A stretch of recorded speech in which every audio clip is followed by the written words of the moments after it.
Je veux avertir par un des modes de fonctionnement des djinns adversaires, mâles ou femelles, qui se choisissent parmi les êtres humains, mâles ou femelles, un ou des amoureux, ou un ou des amoureuses. Prenons l'exemple d'un bel homme ou d'une belle femme, sous l'emprise, la domination d'une de ces entités. Si celui-ci ou celle-ci n'est pas dans une position qui permet l'assignation, alors il ou elle lui faudra travailler à cela jusqu'à y parvenir ou non.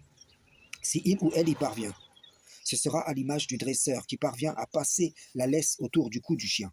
Il ou elle va rechercher à le ou la dresser de sorte que celui-là ou celle-ci lui obéisse au doigt et à l'œil.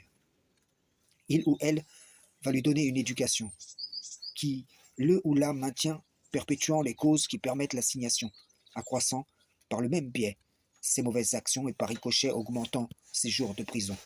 Peu à peu, le diable ou la diablesse va réussir à asseoir un discernement inversé par lequel le ou la personne verra dans la possession la liberté et dans toute option de libération ce qui pourrait l'en priver.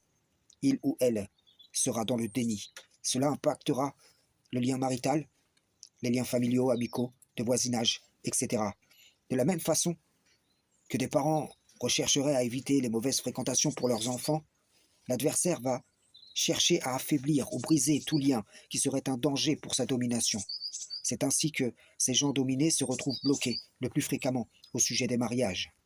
Le diable qui a choisi l'enfant d'Adam pour sa beauté devra en retour faire travailler cette beauté dans le monde, de sorte que cet homme ou cette femme ne trouvera pas sa paire parmi les êtres de sa nature, tout en étant employé par son aspect physique à tenter les enfants d'Adam, n'appartenant à aucun, mais étant désiré par un grand nombre, participant activement à la corruption du monde. Combien sont dans ce cas? Ils prient, et leurs prières n'aboutissent pas, complices du mal qui les tue chaque jour à petit feu. Ils n'éliminent pas les raisons pour lesquelles les diables sont sur eux. Nombreux, ils sont nombreux. Ils se détruisent et détruisent tout autour d'eux. Si je multiplie les vidéos à ce sujet, c'est que c'est un fléau, dans le réel et dans le virtuel sur les réseaux. La majorité de gens ne donnent pas d'importance à cela.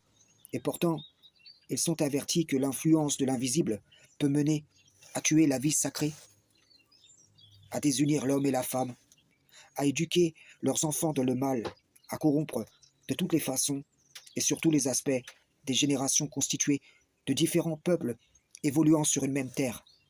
Quand le diable banni et sa cavalerie appellent à leur suite une génération et que celle-ci les suive, quelle sera sa mère destination? Posez-vous la question. Frères et sœurs en islam, salam, shalom.